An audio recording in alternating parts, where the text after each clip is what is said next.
about what are the possible career options that you have in front of you once you clear the NTA UGC NET exam.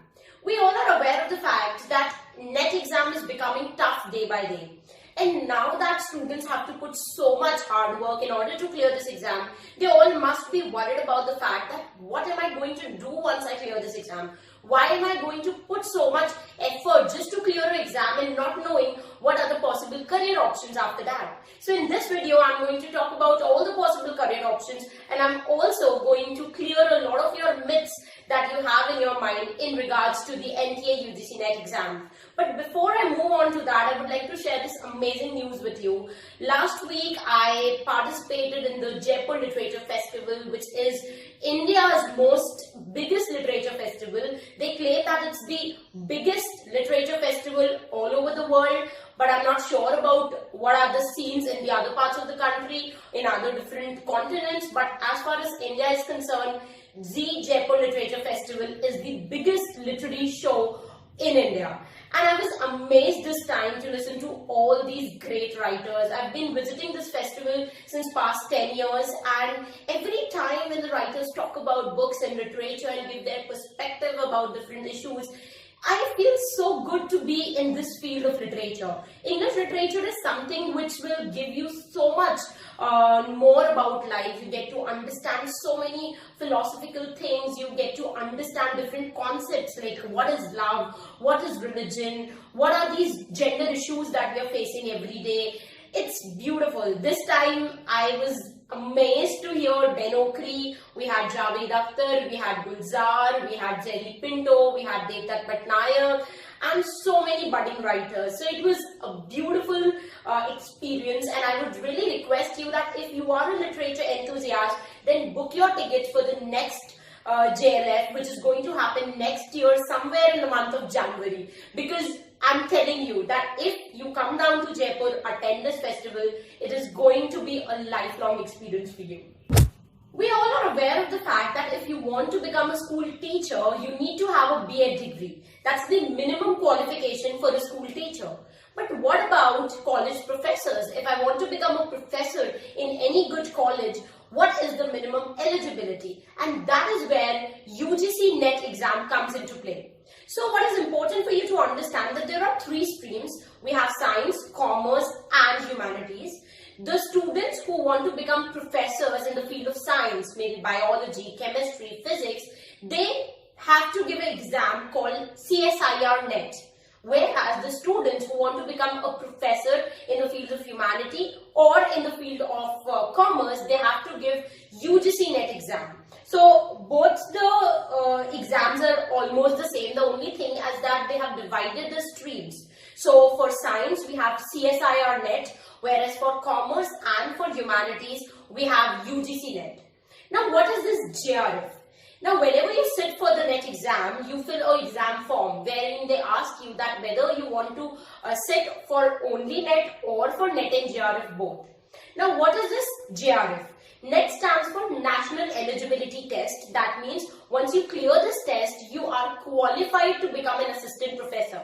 Whereas JRF stands for Junior Research Fellowship. Now, fellowship means an aid which is provided by Government of India for all those who wish to become research scholars, who wish to do research in their field.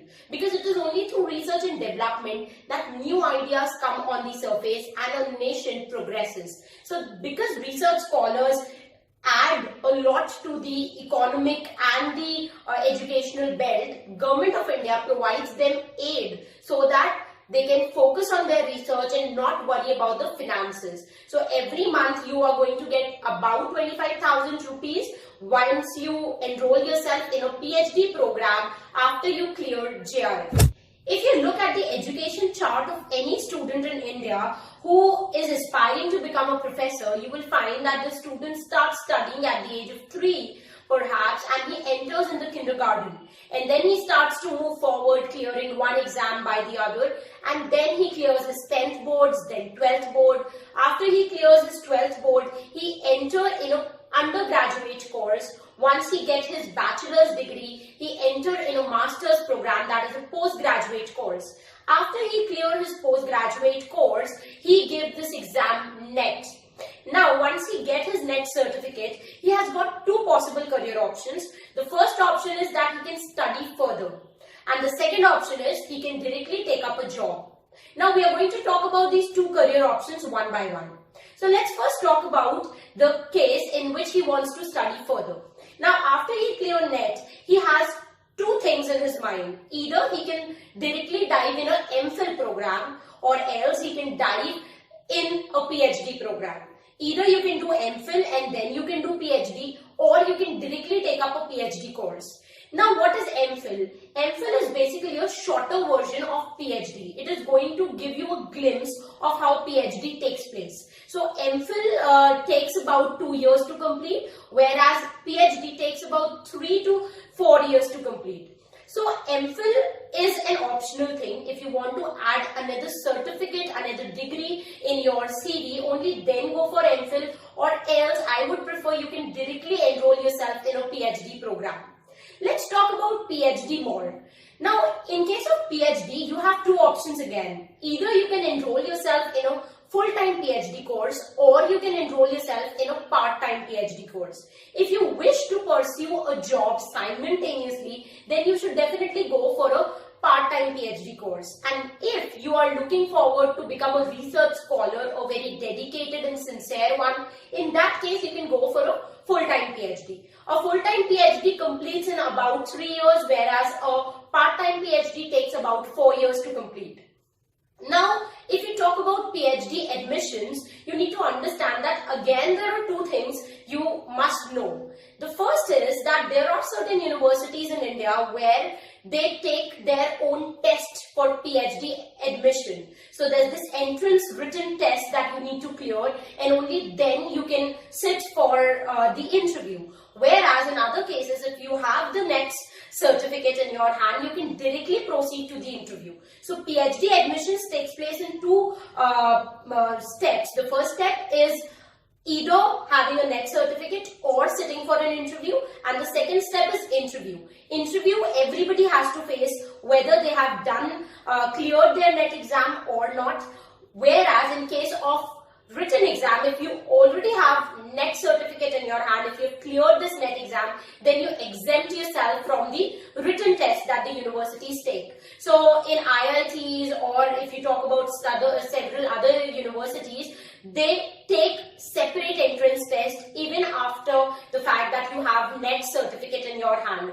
Whereas there are other universities like Delhi universities where if you have the NET certificate in your hand, you can directly sit for the interview. You don't need to pass the written test. So that's how the procedure takes place. I'm going to make a full-fledged video on PhD, how to submit your application form, how to make a research proposal for PhD. I'm going to deal with all these topics separately. For now, just remember that if you clear NET with JRF and you enroll yourself in a PhD program, you will be getting 25,000 per month by Government of India as a research aid.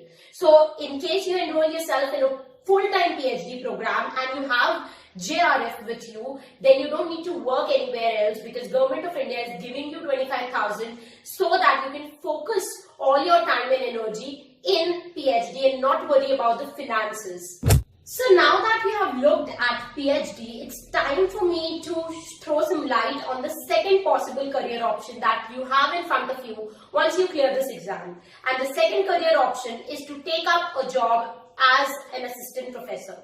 If you're really passionate about teaching and you have cleared this exam, you have this opportunity in front of you to apply for the post of assistant professor in any college or university across India. NET is the minimum qualification required by a candidate if he wishes to sit for the interview of the post of assistant professor.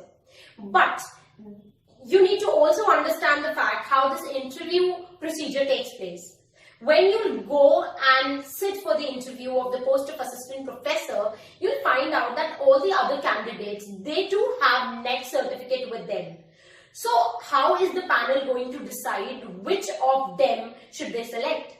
In that case, what is important is the other additional things that you have in your CV which makes you different from the rest of the candidates. So if you have experience of attending some conferences, or if you have done some research papers, or if you have a job experience of about 1 year or 2 years, teaching somewhere, if you have a PhD with yourself, or if you have knowledge about your subject, you've done some additional things like MPhil, in that case, it is going to give you a leading edge in the interview. So always remember, it's not just NET that is going to make you an assistant professor. There are other things that you need to add in your personality if you want yourself to, portray as an assistant professor in any university or college.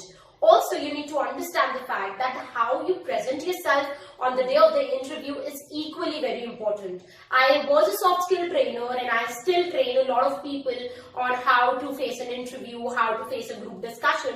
And it is always important for you to understand that the knowledge you have in your subject, that is going to count on the day of the interview. It's not what you've mugged up for this exam. The in-depth knowledge that you have, the way you present yourself, that is going to give you an edge in this leading and competitive world. So always understand the fact that just clearing this exam is not enough. There's a lot more you need to do along with it. And that is how the beautiful journey called life begins. So there are different things you need to explore, you need to inculcate within yourself, you need to keep on learning new stuff, you need to keep on experiencing new things, and all these things will come together and will be reflected in your CV as well as in your personality. So I wish you all the best for the next NET exam, and I hope that this video proved beneficial. You got clarity over what all things you can do once you clear this exam.